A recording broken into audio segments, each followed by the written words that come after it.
So you're back for more, huh? Yeah. I suppose it's about at this point of reading the first one that you're probably at the level of you've just invested a bunch of your money in the company Target, thinking that it would help put the bullseye on my forehead so that people could shoot me. But that's just the store. That's just the store. You got to talk to Mafia if you want to get some help on that. But they're really wusses. They're big time wusses. Let me tell you. It's hard to find anybody that's actually got the nads to actually take me out. So I'm gonna give you some more incentive here for the more gunpowder for your rifle. 1 second. You gotta check out the Mandy link I've got up there. I'm under the impression women like a guy that's freshly done. If you watch The Bachelor, it looks like all these ladies, they're really hot for this guy.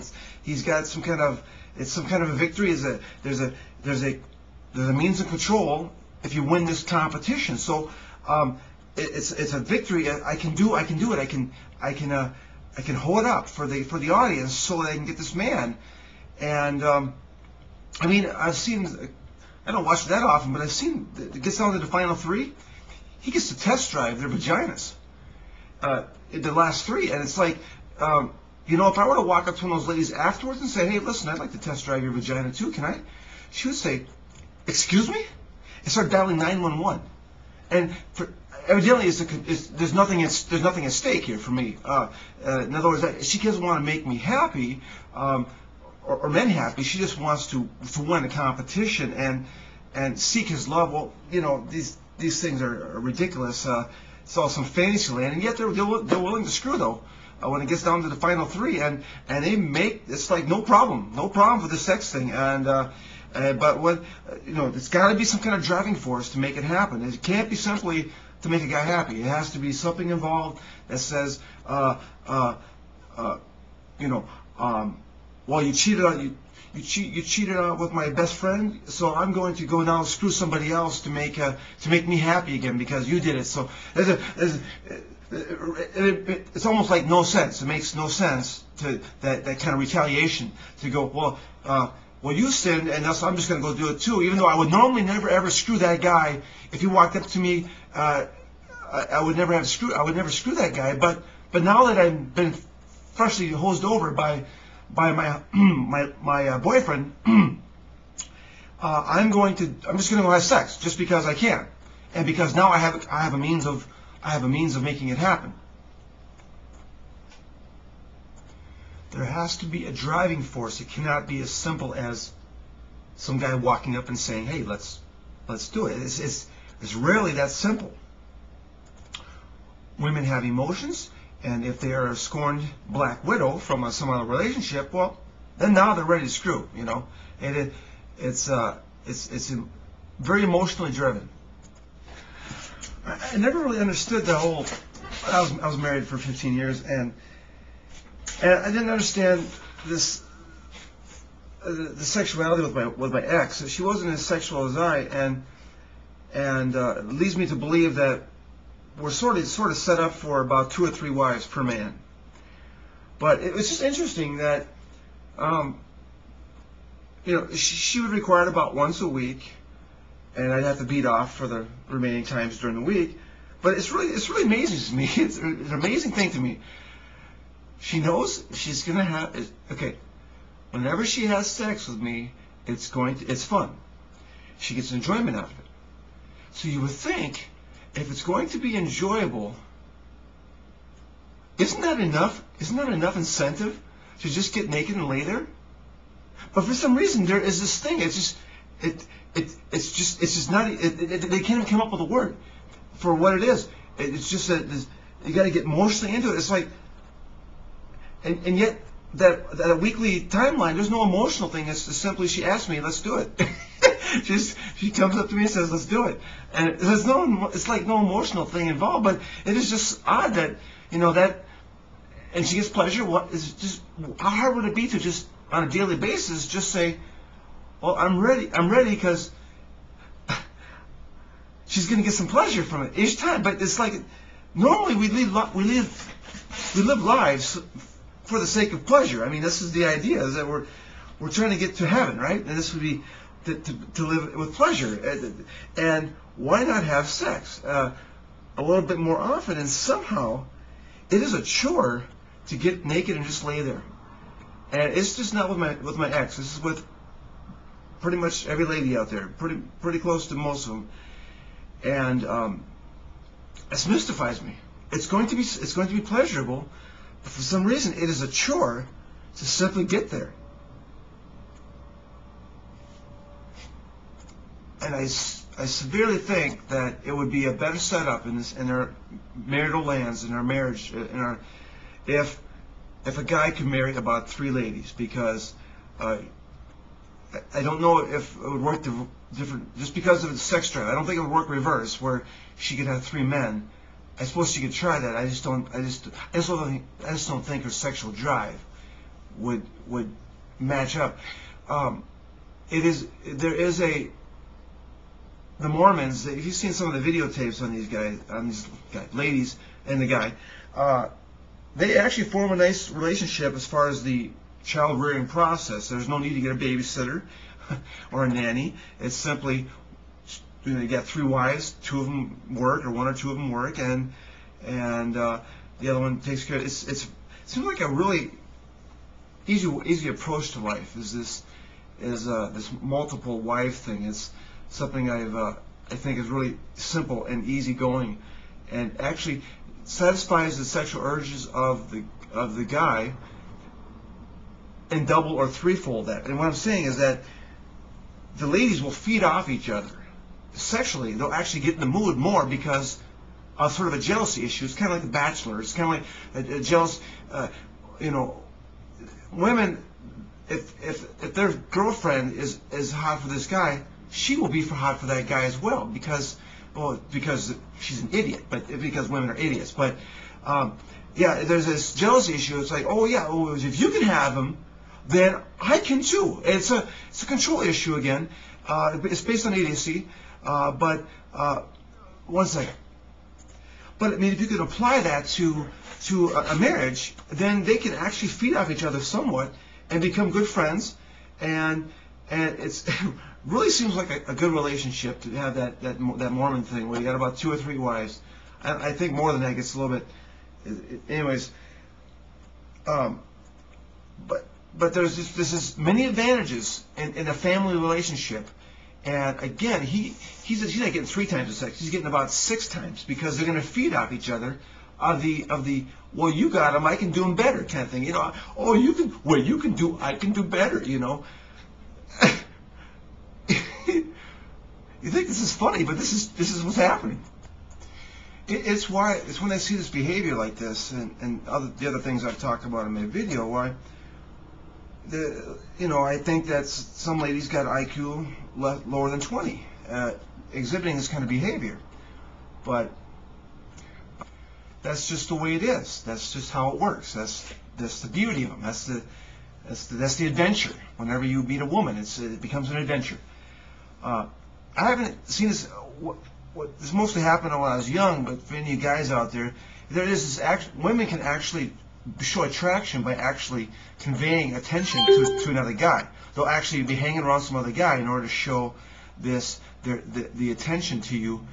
And I guess it sort of happened with Mandy in this Mandy clip, but I rarely see that occurring as of lately. Women they're not really. I guess what happens is if I ever see that anymore, this is for the guys out there. If you ever see that behavior where she's kind of giving you an eye while she's caressing some other guy, stroking his nads or whatever she's doing, it means you should go over there and talk with her right away and just put a calculator and try to figure out just exactly how low her IQ is. Okay, it means you're supposed to go up to her and talk to her, because that's the level of communication problem they've got. And women seem to think that they've got that they know how to communicate. I hear this a lot, that they know how to communicate in a relationship, and yet that's a lie. I'm sorry, that's not just with me. That's bogus. It's bogus. That's why you get paid less than guys, because you do not know how to communicate properly your feelings, especially in kind of love relationship or with the opposite sex. you've got issues. You've got issues that require medication. And you think I'm the crazy man, but ladies, you show me a lot of wild stuff. It gives me a lot to tape, a lot to record for this video. Check out the Primetime twins, these two blondes. Just check it out. Basically, 1 second. I mean, that is an example of pussy control to the max.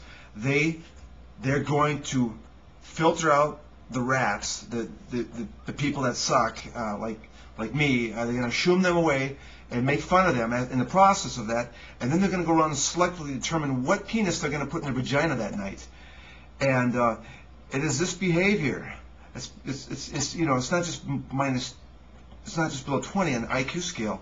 It is about it's about this control mechanism. They really enjoy their vagina. They really got that's their brain. They criticize men about our brain is our penis. Well, when women do this, they're exercising no brain, absolutely no brain, and you know, wouldn't it hurt to just, you know, if a guy approaches you to simply you know, be friendly and maybe give a dance and you know, if he asks for some sex, I really don't understand if it's going to be pleasurable, but it's just not doable unless, you know, there's got to be something there. There's got to be some kind of driving force.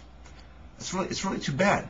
It's really too bad. And then the cruelty in which women can exhibit in the process of trying to, you know, just strike a conversation with them. It's actually a very brave process talking to a woman. You know, you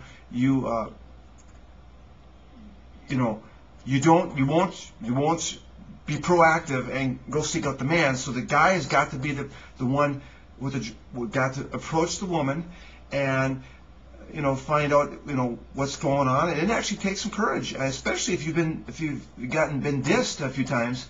It makes it that much more difficult. And because you're such losers about these guys walking up to you, because you're such losers, it makes it very much difficult for anybody to get laid anymore. And sometimes the feebleness of the ladies is such there that you have to work at it so hard, and you know, continue to put yourself upon her. This is what I notice from guys. Or I don't continue. But the ladies are telling me about these. I met this lady. She's telling me about her friends who are married and they're screwing guys. And I say, well, they got a ring on? Sure, they got a ring on. I say, well, what's happening? I guess he's continuing, and he continues to pester her the entire night, and then she just eventually gives in at the finally, you know, gives it up at the end here, and that's great for the morality of that guy and that woman. That's you know. Yeah, that would be a wonderful video if I get a video of that one for the lady's husband in that one. That would be pretty good. Don't worry, that's coming one day, folks, and that's why you should probably try to kill me as soon as possible, because I'm going to have a lot of good videos coming up. But you might get 10, 20 years before that occurs. I'm going to be around a while, though. But it is this proactive. You got to continue on. You got and some other. Depending on the lady, this kind of nature is what's required to actually conduct a mating process. Continuance and being persuasive, and that's also the same recipe for a restraining order. I mean, that's the same recipe. It requires almost a restraining order to you know, some guys will say, well, you just didn't try hard enough. Well, that's the problem. Is if you try too hard enough, the ladies will become victimized, and they'll scream restraining order. And that's where the you know, that's where the, you know, that's where the insanity just ensues. You know, it's the same recipe. Recipe for getting laid by a lame woman, by a feeble woman, is the same recipe that she could issue a restraining order because she wants to be victimized. It's this Black Widow. That's precisely the Black Widow. I mean, if you don't tame her just right, don't soothe her, she'll clamp on and she will kill you. And it's social killing. They don't literally kill you; they socially kill. On that note, I've been dealing with the one second, Steve Wilkos show. That's the bouncer for the Jerry Springer show. He's an offshoot. He's now Steve Wilkos, and I got a call from one second. In one of his previous episodes, there was there's a couple. I think they're husband and wife. Anyways, the sister of the wife, she sleeps with the guy, and it's like. And they took a polygraph to determine that she wanted it. It was like there's an age discrepancy in there somewhere, but it took a polygraph, and she wanted it. She'd inspired the sexuality, and it is kind of a thing of, well, what you can have, I can have too. It's one of those things, and of course the guy's happy to oblige, and unfortunately he's on Steve Wilkos. And he's like in his 30s. I think she's 18 or something, or 17. There's an age discrepancy there, but and then making a big deal. She finds out that the wife finds out that she wanted it. It's like, oh. Anyways, I see that. In another episode, I saw this guy is getting reamed. This guy, very similar thing. He's not much older. I think younger 20s. It's just. Similar concept. There's a very similar boyfriend, girlfriend, and the sister of the girlfriend is the one who cried rape, sexual misconduct. The guy is in the courtroom. The guy is going up for sexual misconduct. He's going to become a sexual predator, all because he did not conquer her properly. And what I mean by that is simply, she got mad because she didn't get sex. She requires Black Widow. Somebody told her that she could be a victim and has some control issues. There's a way to cry victim really good in this world. It's called sexual predator of some sort. And this guy is an extremely honest dude. He's just saying, yeah, I tried something. It didn't happen, and there's this. Next thing you know, this guy is going to be a sexual predator. He may never get a job again. And Steve Wilkos is reaming him a new one. This honest dude, his only problem is that he's got two problems. He's extremely honest, and that's a great thing. The other one is that he doesn't know how to conquer a lady. The only lady he's ever been with is the girlfriend.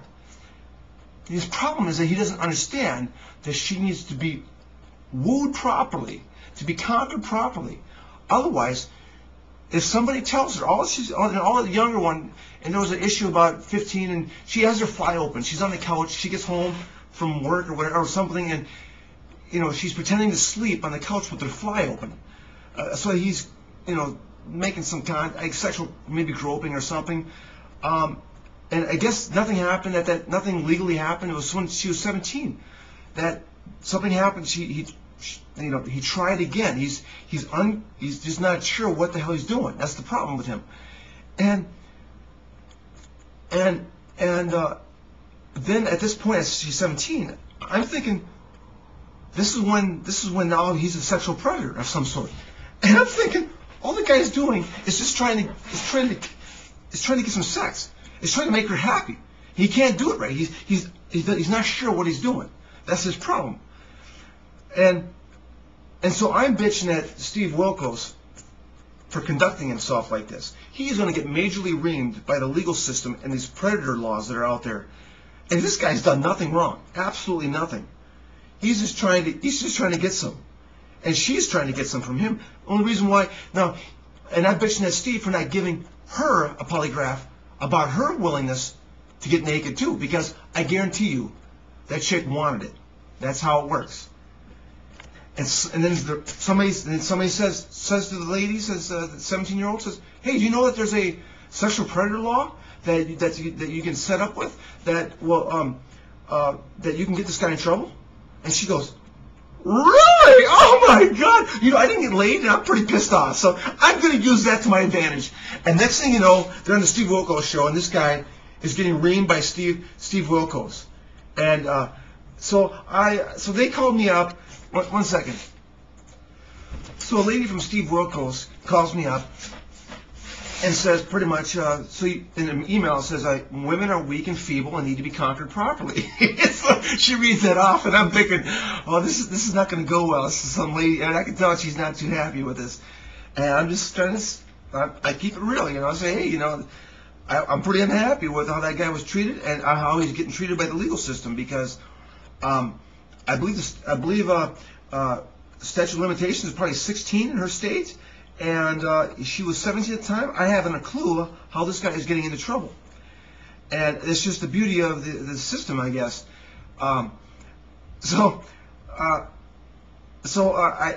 She gets off the phone. She, you know, I think she actually hung up, so I sent an email back to them to see if they come back. But I basically said, listen, if you'd like to talk about this viewpoint of women, I'm sure that the audience would love to dogpile me right on the stage or just right in front of your live audience. It'd be good for ratings, you know. Steve can rip me a new one about women. He's kissing up to them all. He's always kissed up to women somehow, and he's got his daughter on a pedestal like she's some virgin or something. I don't even know how old she is, but he's talking about her all the time. I can't believe my daughter would do something like this.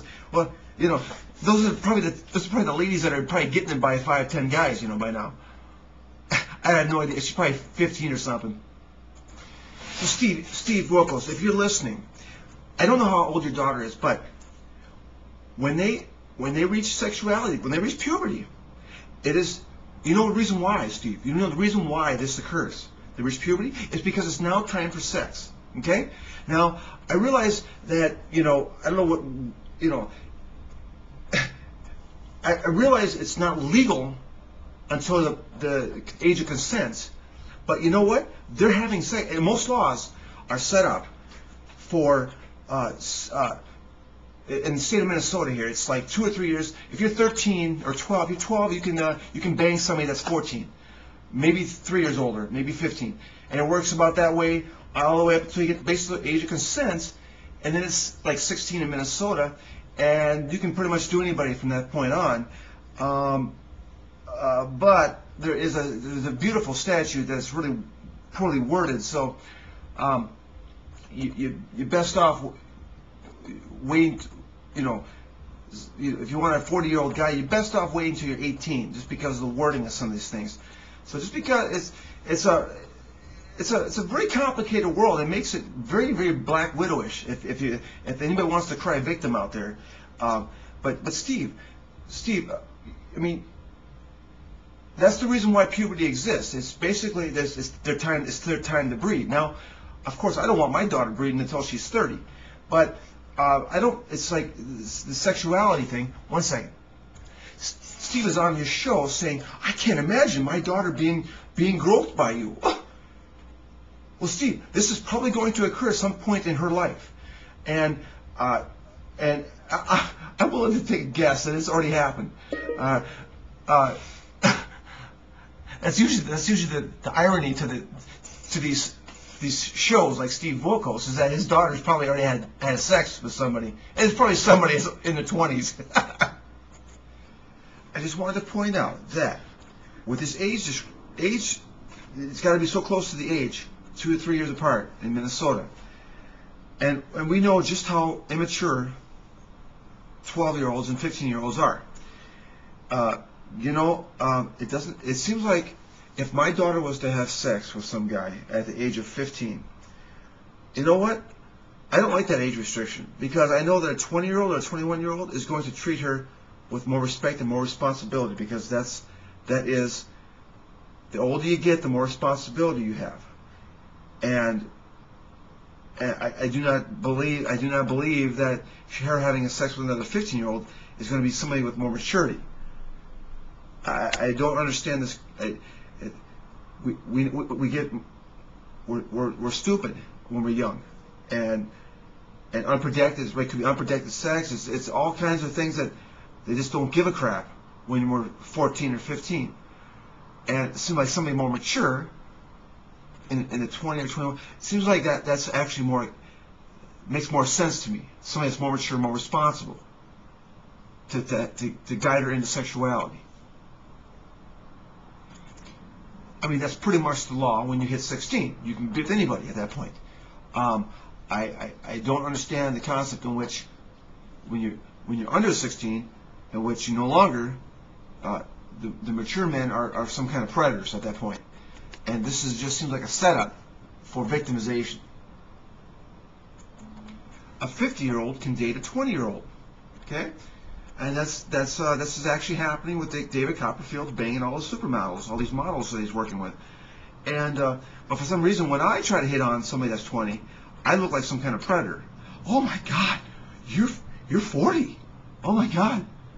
And you know, excuse me, ladies. My sperm works very well, and according to natural biography, we can mate, and pretty much, you know, 40. When I'm 50, I can mate with a 20-year-old. I mean, it's that simple for this age discrepancy thing. And you know, I know I look more and more like Allah. I understand that, but you know, it's in the laws.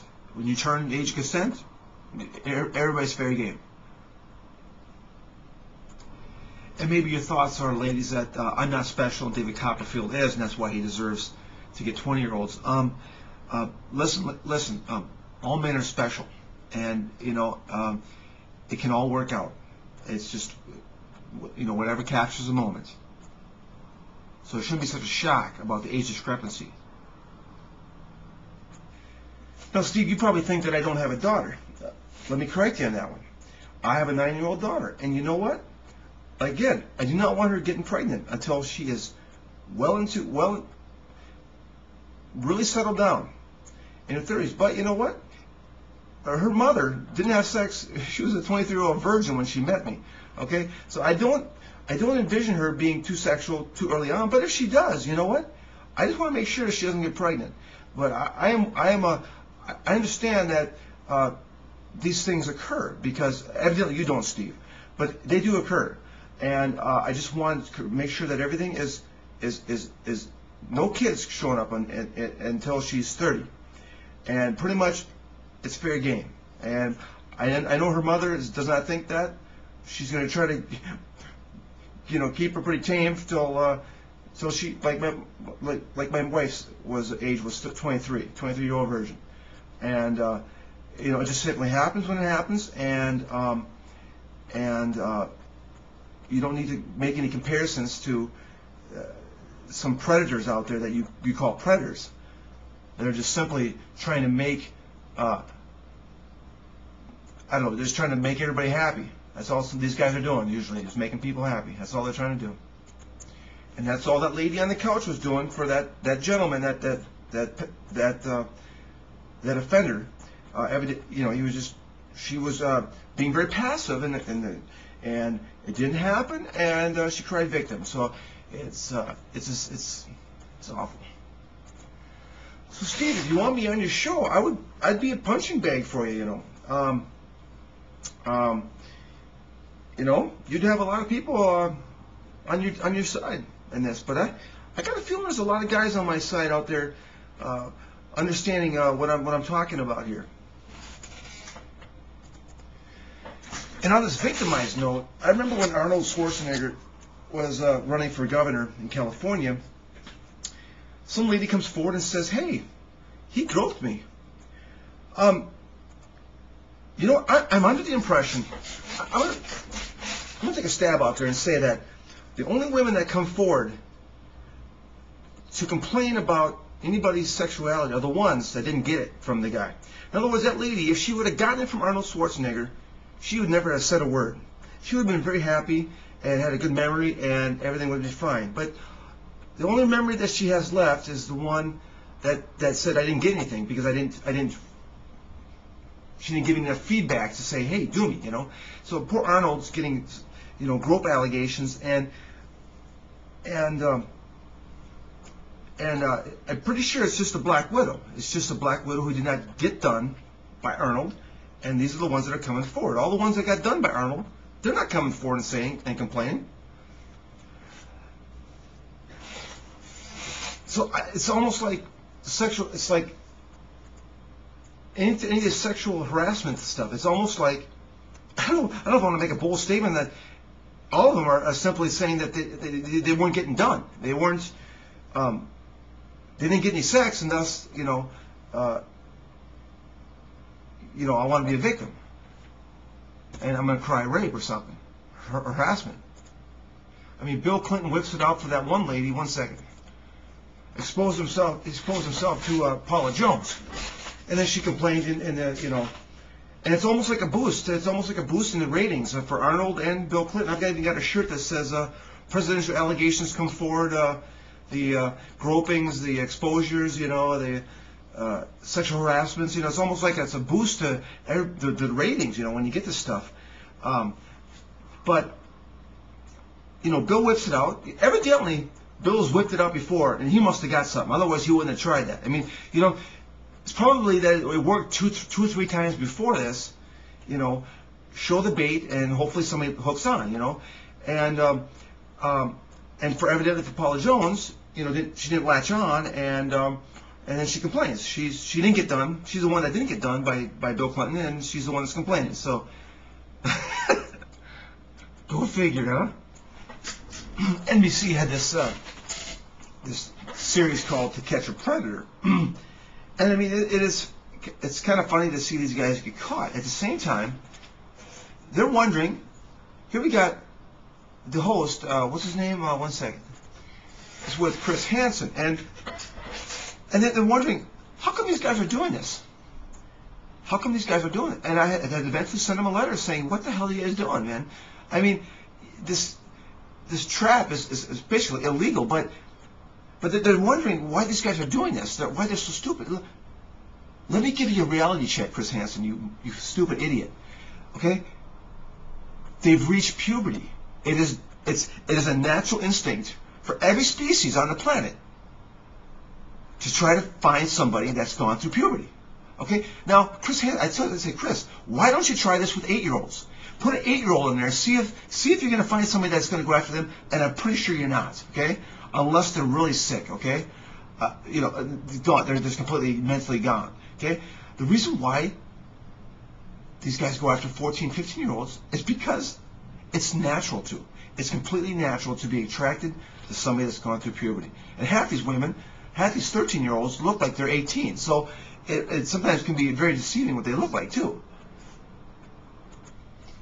And I told Chris Hansen, I said, listen, if my daughter acted like the whores that you guys got online and is setting up some guy in this trap, you know what? I can't really complain. I can't really complain if my daughter is going to have sex or perhaps have sex with some guy that's 23 when she acts like a whore online.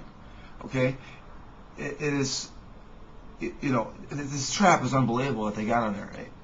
1 second. We are judging minors as an adult for criminal action like murder and stuff. So I pretty much believe the same thing, that when you turn puberty, you're pretty much an adult, okay?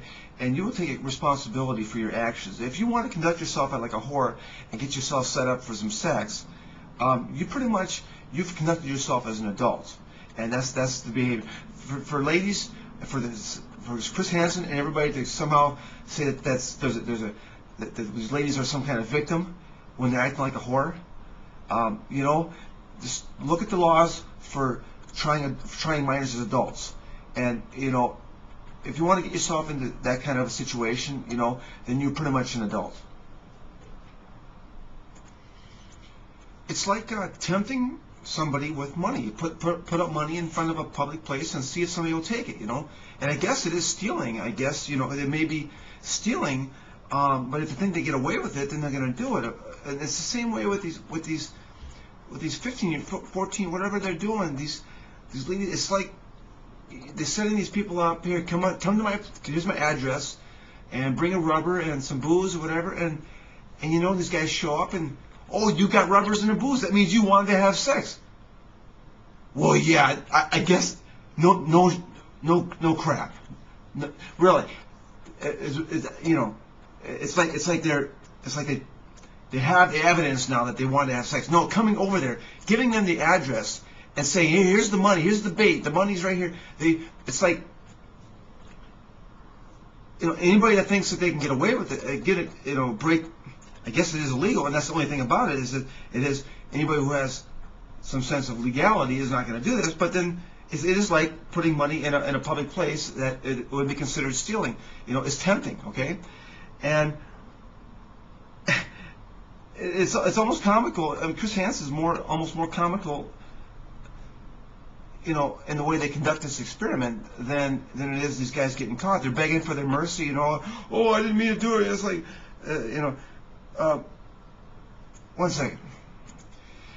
They conduct this experiment over and over again, 50 times. I mean, they must have had 50 people at least that they caught. And one second. So they're analyzing, why does this keep occurring? Why does this keep occurring? And some of them have even seen the Dateline Predator thing, the actual story, before this occurs. And they go, I don't know why I did it. I don't know. Okay, Chris Hansen, it's very simple. I think that you are actually the predator, because it's you setting up this kind of trap. It's like putting money out in the public, out in the open, and see if somebody will steal it. It is that simple. These women, they're women. They've gone through puberty. Now, you're not conducting this experiment with an 8-year-old that hasn't gone through puberty yet. And probably the reason why you don't is because you probably have tried it and nobody took the bait. Okay? They're women, and it's, you keep conducting the experiment. Finally, you must have realized that you have no legal remedy. Yet this is illegal, what you're doing. Either that, or it's like stupid, because it's obvious why guys do that. I mean, if they think they can get away with it, it's like taking money in a public place. And by the way, most of these predators, called quote predators, are probably actually nice guys who just want to treat a woman nice and make her happy. I don't think they have anything other than they somehow being sexual is somehow harmful. Sex is somehow harmful when you're young, unless you're with a 13-year-old. The laws are in Minnesota that you can be with somebody about your age. So a 13-year-old and a 13-year-old is much better. It's much more mature than a 13-year-old being with a 19-year-old or 21-year-old who has a lot more maturity and probably a lot more caring and loving.